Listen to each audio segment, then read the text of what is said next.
Hello guys, welcome back to the Wolfman.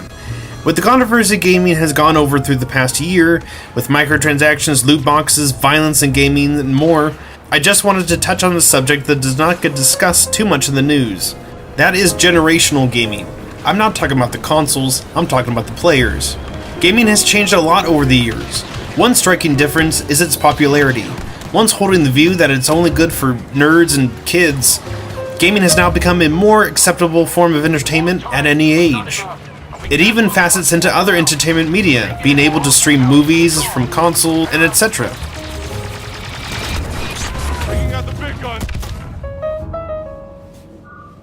In the 1980s arcade era, gaming made just around over $5 billion in today's money worldwide. Although that's huge, compared to later dates, it's only pennies. The 1990s saw a huge shift in gaming in that it came to the home, which saw around $41 billion by the end of the decade. Today, the industry is worth over $90 billion and growing strong. Gaming has changed over the years. Not only the money, the graphics have gotten better. Games have evolved often more complicated and detailed storylines than ever before.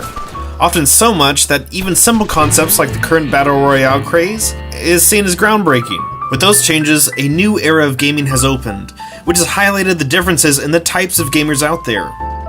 We all like to joke about the PC master race and filthy casuals, but gamers themselves have changed.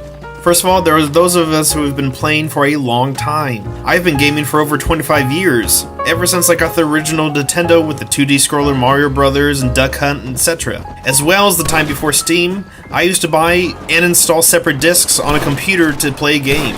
Those who have been gaming for a long time and have seen the industry grow from ridicule as not a valid form of entertainment to a now popular media form, and those who keep up with the news within the gaming industry, I will call game veterans.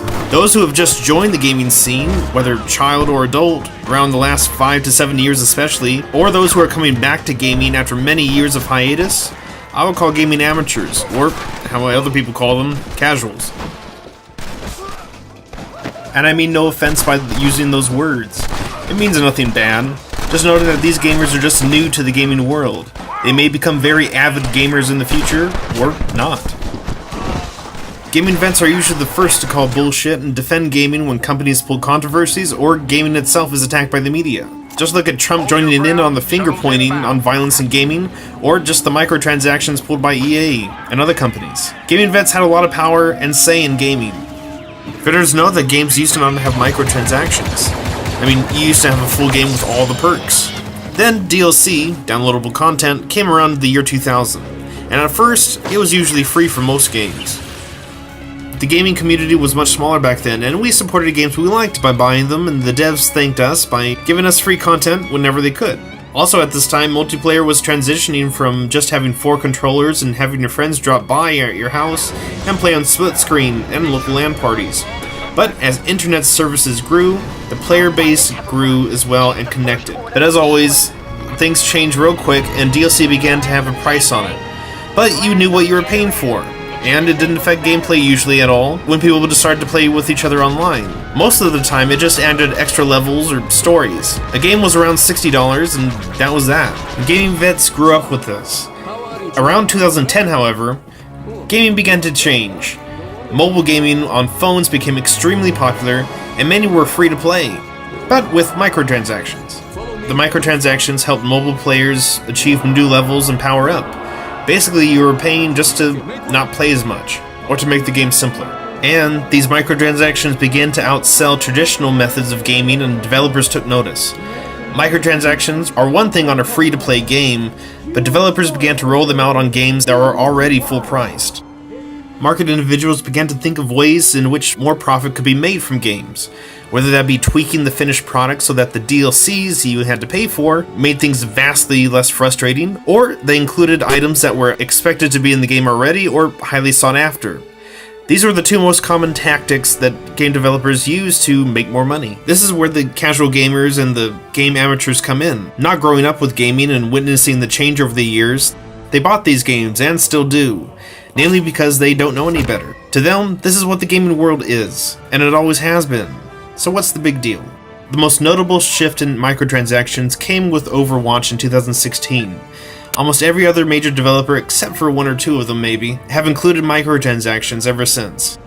Not only that, games have been broken into special offers. The higher you pay, the more bells and whistles you get. Overwatch made popular the system of loot boxes, which instead of the old DLC where at least you knew what you were paying for, you now didn't know what you were paying for. It was just a special box and you had no idea if the item was going to be crappy or not. So you're paying for a chance at something, which is basically gambling.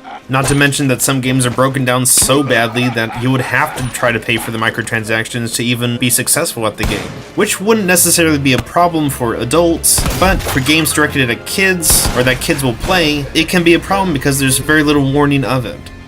We like to blame developers, but are they the only ones who need blame? First and foremost, they're a business and their goal is to make money. And if you have more new gamers coming in and buying everything up, it doesn't really matter anymore what the old gaming community or the gamer veterans say. We can rally the community for small pushes like with Battlefront 2 and from EA, but it doesn't last too long, and eventually it gets undercutted by inexperienced gamers changing their mind at the first instance of some little change that the game developer puts out, or new gamers who have no idea about the controversy at all. And that's why games have changed the way they are now. There are a few gems, but many games are dumbed down or hampered by unfinished content, with the developers trying to extract more and more money out of a player base that doesn't know how or when or if it should speak up. Now don't get me wrong, there are many games out there that are fun to play, just they didn't need all the microtransactions and such to make it money. The second Battlefront from EA would have sold incredibly well without them. It was a solid shooter, and it just didn't need it. But why should a game developer change if what they do works? It makes them money and that's that. It's the gamer base that needs to look at itself and decide what's okay for a company to do and what not to do. I don't like it, but as I said, I'm a part of the old guard. And this new generation is much larger and more willing to put its money down. So is gaming just evolving, and me and other gamers are just too old for the times, or is there more happening? Well, it's a question to think about.